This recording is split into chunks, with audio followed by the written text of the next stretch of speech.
Lajide, your chief operating officer at Airpeace, already issued a statement stating spurious claims, as she puts it, by Senator Hadi Sirika in the conversation we had with him on this channel on Sunday. Maybe you want to go back to those spurious claims, as those claims affect Airpeace and the aviation industry generally, where you are a shareholder, with regard to Nigeria Air. Well, it's quite very unfortunate that it ever happened. I'm not here to fight a battle with the ex-minister. It is not in my DNA to pick fights. But I must say that it's very shameful for an ex-minister of government, somebody who has been in, like he said, 20 years ago he was in House of Representatives, he was a senator, and in the last 8 years he has been a minister of the Federal Republic of Nigeria, being paid from my tax paying. He supervised my ministry. You expected him to be our chief marketer, so to say. But that hasn't happened in the last 8 years. What you see, I'm not going to sit down here to expose a lot of things for the sake of and love of nation. But I must point out certain things. For an ex-minister of aviation to come out to say indirectly or directly that his airline or an airline he supervised is so incompetent, leased 2 aircraft, paying $500,000 monthly for 18 months, incurring $19 million. And he was saying it, he was peddling falsehood barefacedly. He never blinked. He was speaking as a matter of fact that happened. Imagine the damage this minister had done to the image and reputation of Airpeace with what he has done as an incompetent entity. Meanwhile, he was peddling pure falsehood. How do we now believe every other thing he has said on that day? How do we believe that? So to start with. So now you've come out to debunk what the former Minister of Aviation has said. The first question is, was Airpeace, your organization, or perhaps any local operator, interested in partnering with the Nigerian government for Nigeria Air at any point? Were there any moves made? And what was the outcome? If there was any resistance, why? Why didn't they want to work with local operators, despite what he said on air? That was because they lacked capacity. What's the real reason then? I'll give you the history of this whole struggle. Contrary to what the minister have been saying about Nigerian Air and the importance of having a national carrier, national carrier is a moribund idea worldwide. Countries don't go that route anymore. It's a drain on any country. Those who are in it are running out of it. National carrier, the phrase national carrier means government ownership. What countries do these days are flag carriers. British Airways is a flag carrier. It's owned by the IAG group. Just very few countries that are still into the national carrier thing, like South Africa. And you look at South African Airways is bleeding the treasury of South Africa. Several times they tried to close it. Unions will come fighting. The government is tired. Air India was out there for sale for over 10 years. Nobody tried to touch it because of the baggage. But recently, Tata bought it over. So they've divested. Countries don't go that route. Why should Nigeria in 2023 be going backwards instead of moving forwards? All they needed to do is to strengthen the ease of doing business so that people of means, private concerns of means will come and invest in the aviation industry. We are not fighting for ourselves. They told, oh, we are afraid of competition. The airlines of Nigeria are afraid of competition. Nobody is afraid of this national carrier because it will fall and fail like a pack of cards. It's already there. What we are saying, AON, is this. improve the ease of doing business in Nigeria, remove those challenges that are stunting the growth of airlines in Nigeria, and these airlines will blossom. Do that, they didn't do it. Okay, when they wanted to do the national carrier, we gave our comments. Most people stood against it. When we saw that they were going to do it, we knew the whole thing was shrouded in secrecy. Our members told APs, okay, apply.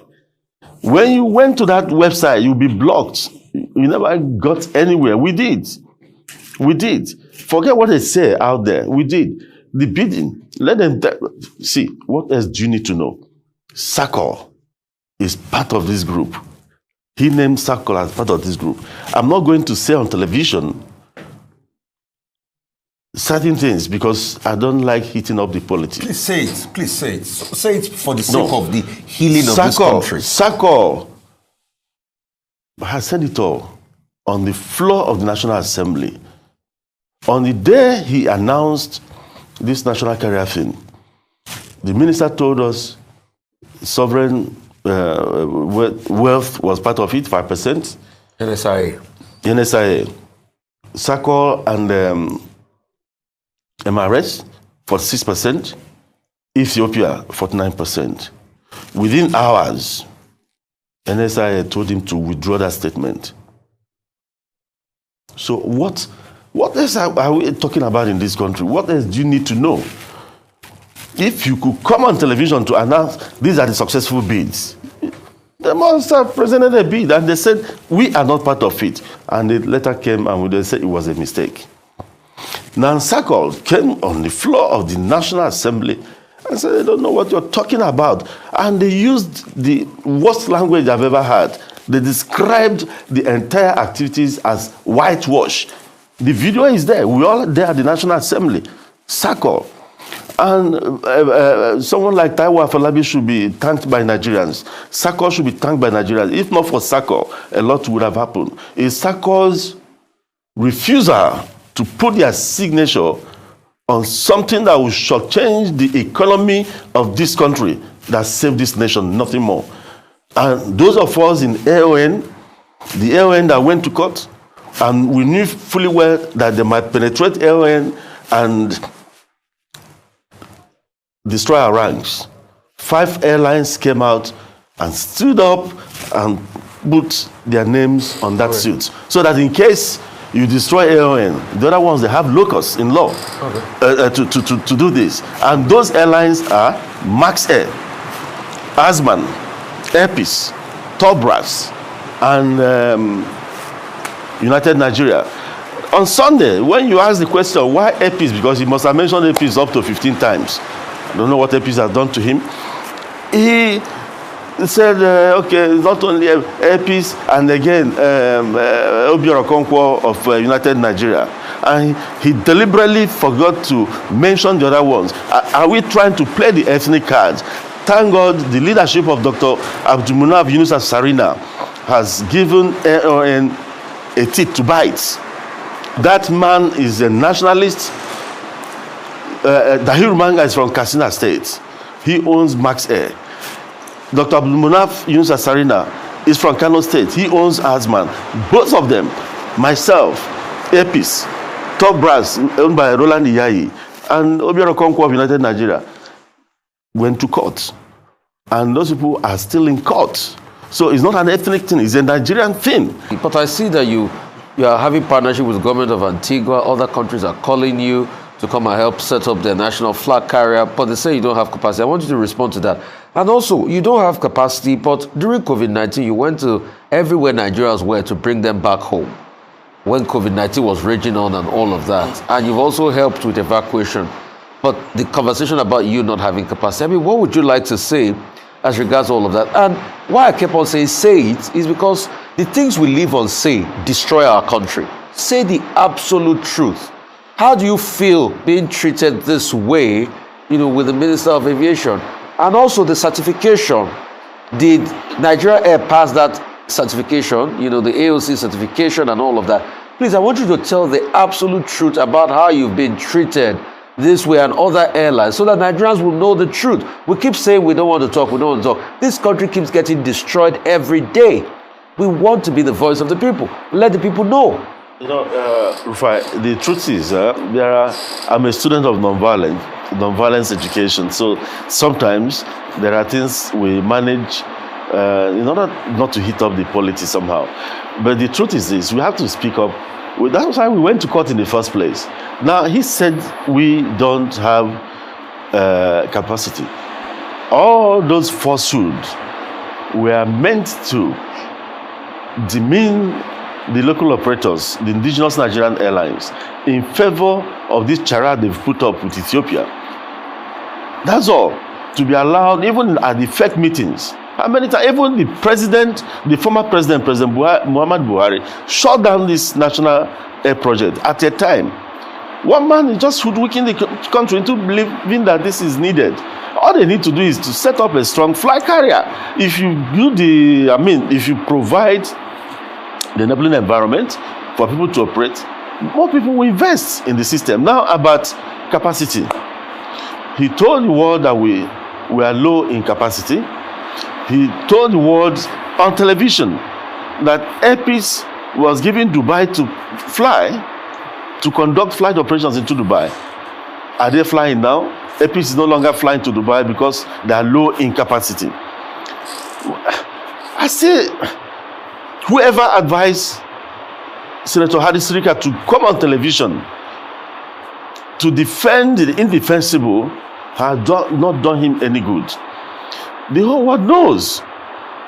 We started operations into Dubai July 5th, 2019. We never stopped until COVID. Everybody stopped. When COVID stopped, we started. UAE decided, for whatever reason, to complete ban on issuance of visas to Nigeria. Airpeace stopped going to Dubai. Emirates stopped coming to Nigeria. Neither Airpeace nor Emirates is flying this route now. None of them. So why should the Minister of Government barefacedly come on television that have this kind of outreach to the world to spoof falsehood because he want to paint the indigenous operators black and blue? Now, he said Airpeace doesn't have capacity. The same Airpeace, when the entire world shut down during the lockdown in 2020 because of COVID-19, Airpeace went to China on 3 occasions, bringing back Nigerians. That is a 14-15 hours non-stop flight, deploying our 777s to go there to bring Nigerians back to their homeland proudly 3 times. Yet Airpeace doesn't have capacity. Airpeace went to India 12 times, bringing Nigerians. Most Nigerians that went to India didn't have money to even pay Ethiopia to bring them back. I deployed my jets. Airpeace deployed our jets. We went there, and those we brought back, later put it in a newspaper to thank us. We brought them back to their country free of charge. We did 12 sorties to India. Yet Airpeace doesn't have capacity. Airpeace went to Thailand, brought Nigerians back. Airpeace doesn't have capacity. Airpeace went to Malaysia, brought Nigerians back. Airpeace doesn't have capacity. Airpeace went to Indonesia, brought Nigerians back. They don't have capacity. In Malaysia, Indonesia, Nigerians went to the embassy, almost attacked everybody because they were stranded. Airpeace deployed, went there and brought them back. Airpeace went to South Africa during COVID, brought Nigerians back. Airpeace also went to England, to the UK, brought Nigerians back, went on a second one. The UK authorities said, oh no, you don't come again. They cancelled whatever they gave us, the permit they gave us. I paid for Nigerians, I hired an a European carrier to bring them back. The federal government of Nigeria praised Airpeace for doing that, for love of country. We did others. We don't have capacity. During xenophobic attacks, Nigerians were being killed. Nigerian shops were being raided. Nigerians were being dehumanized in South Africa. I felt bad. He had told some people that it was a public stunt. Which kind of public stunt? This is how I've been. I have to be proud of myself, if not said, in this country. Without Onyema, maybe Boko Haram would have been a child's play. What happened in Niger Delta? I brought up myself. I initiated the program with my own funds, brought the entire University of Rhode Island Center for Nonviolence and Peace Studies, paying hundreds of millions, bringing the entire faculty here to train and transform militants with my own money. I was doing it for several years, from 2005 to 2008, until Yaradua came and asked me, Alaibe, who is this Alan Onyema? I have a security report that this guy is decimating militancy. And they brought me. The rest is history today. I've always contributed to the well-being of this country. And all I get from some government officials as this kind of thing, they do all sorts of things, fight you from different angles, and this is what is happening. Yet we don't have capacity. APs doesn't have capacity. We deployed our 777s, went to South Africa, rescued Nigerians during xenophobic attacks. On 2 occasions, Nigerians walked tall during that period. Nigeria as a nation was respected worldwide for what APs did on their behalf. Nigerians felt proud. You needed to see. Why did I break down inside the plane when they arrived? Yes, you saw me crying inside the aircraft. It was because I saw another woman carrying a child, and the woman was praying for me and saying, see, it was an Igbo guy that was carrying, she lost a child in South Africa, that if you didn't come, maybe I would have died, and that, see, an Igbo guy was helping her to carry the other baby all the way from South Africa. They were all clinging to each other. They were singing national anthem. Nigeria became one. Justice Olotu granted an ex parte application. AON took that. Justice Alagoa granted an injunction. But I've seen an opinion in which Alexis Zion, is saying, look, that matter had already been challenged in court, and therefore, Nigeria Air, the unveiling that was done on May 29, could go ahead. What's the status of that matter in court? You are a lawyer. And then secondly, quickly, BASA, Bilateral Air Services Agreement, is one of the things that the association, the Airline Organization of Nigeria, has been complaining about. Is it the case, as AON is alleging, that Sirika, as Minister of Aviation, did not help any airline with regard to BASA? About the case in court, I'm surprised the learned senior advocate was saying that because I don't know what he was saying, that the case was the court orders have never been vacated. That is the truth. The court orders are subsisting. They've never been vacated. What they did on May 26 was contemptuous of Nigeria's law. And inviting a foreign airline to come and disregard disrespect our judiciary is very unbecoming of a government official. Alexion cannot go to court tomorrow and tell them that the case has been vacated. It has never been vacated. You don't vacate it by word of mouth. Senator Sirika said that, there's an application to vacate it. Application to vacate is not vacation. It could go either way. They could vacate it or they may not vacate it. So that the court order, the orders of the court are still subsisting. And about BASA, one thing is you apply, I want to go to Lagos, I want to go to London, I want to go to US, and the federal government gives you approval, where you go. That is one thing. The other one is you need the support of government to fight for you and fight truthfully too.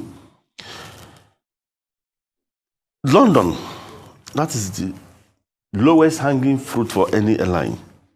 Why is it that APs that doesn't have capacity is doing China? We started flying to China. We are doing India. We are doing Jeddah now, Medina on the Hajj. And after Hajj, we continue the scheduled operations. We fly South Africa. So Nigerians now go to India using APs twice a week. China once a week. We do all this. Now you get all this, but London, why is it that APs in the last 7 years have not been, or 6 years, have not been able to get into London? When we applied, first of all, to get designation, It was difficult. Later, I was given designation. They gave us 3 slots. 3 frequencies. I cried out. I said, why 3 frequencies? This is a low-hanging fruit. This is a 6-hour flight with a lot of traffic. I can do 7 days, daily flight to London.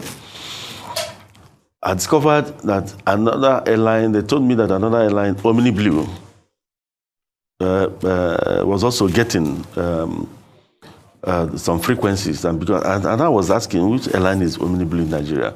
But I don't want to go into that. So later they increased it to 4. Then we applied. When we applied, because you need to apply for TCO, they wrote Nigerian authorities to ask for, do you know about this EPIS? And I was denied. They said, no, we didn't know about it. We didn't know they applied. We didn't authorize them to apply. I said, for what? So TCO, that's the European Tech Country Operators Permit. You need to get it first before you go into any European nation, UK inclusive. They stopped us. NCAA didn't allow EPIS to apply to go into London for 4 years. We are stopped. Reason, Arik messed up in London, Medview messed up, therefore we don't want to be disgraced. We almost lost this. Not NCA under the present DG.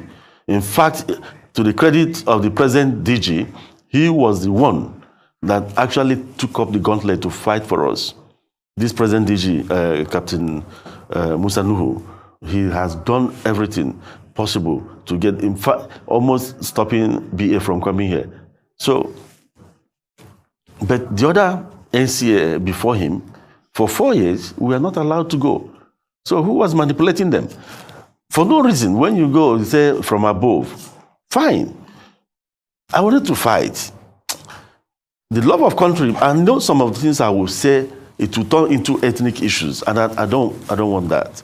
So I kept my cool. Later, NCA said we should get IATA. We should do IATA audit on TCO. Mind you, EPIS has IOSA, and that is the highest internationally recognized safety audit for any airline. EPIS has been getting it. We are IOSA certified. They say, no, you have to do audit for the TCO. We now brought in IATA, spending hundreds of thousands of dollars to do that, hundreds of millions of naira to bring them in. At the end of the day, EPIS passed the audit.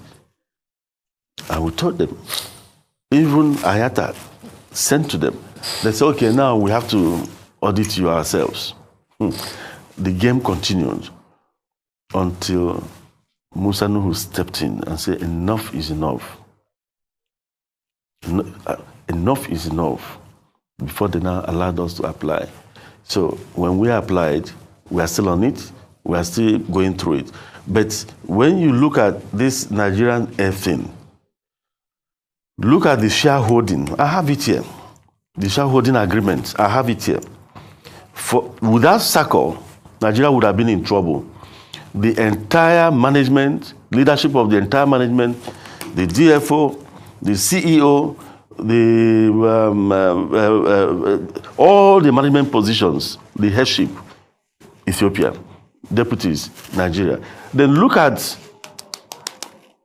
the shareholding.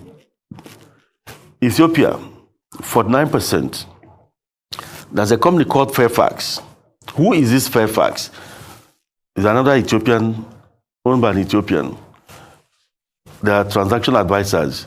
They are going to get 3%. They are going to get 1.45% of the shareholding capital, which is put at 250 million. Ethiopia will bring 122 million, but not as cash. Rentals. They'll bring, what Ethiopia is bringing is only the Nigerian companies that are going to bring money.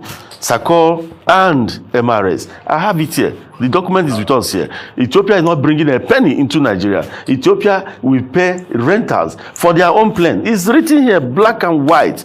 Pay rentals for their own plane for 5 years. So even if they pay the 122,000, EPIS alone is worth over $2 billion. as I speak to you, Boeing is in my office now for the delivery of our 737 MAX, which is costing over $1 billion. The E2s from Embraer that we've started receiving is costing about $1 billion.